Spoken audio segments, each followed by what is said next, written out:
Достар, бүгін біз сіздермен жалпы жазық айнадағы кескінді қалай аламыз және ол қалай болады деген сұраққа жауап беретін боламыз.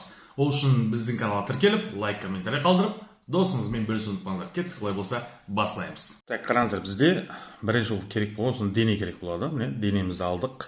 Одан кейін осындай айна керек болады бізде. Міне айнамызды анықтадық және де өлшемді анықтауға арналған парақ. Дәл осы айнаны өлшемнің дәл центріне қоямыз. Нөлге қойдық, міне. Қараңыздар ғой, нөлге қойдық. Енді осы жерге біз денені орналастырамыз. Мысалы, 5 пен 6-ның дәл центріне орналастырайын. Міне 5 пен 6-ның центріне орналасқан кезде мына бетте дәл сондай арақашықтықта оның кескіні пайда болды. Байқадыңыздар ғой?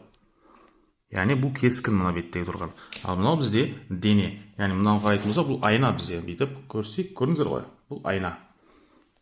Яғни біздің денемізбен айнаның арақашықтығы неше сантиметр болса, кескін мен айнаның арақашықтығы дәл сондай арақашықтықта болады деп айтады екенбіз. Сол себепті айнадағы кескін мен дененің арақашықтықтары бірдей болады деп қарастырамыз.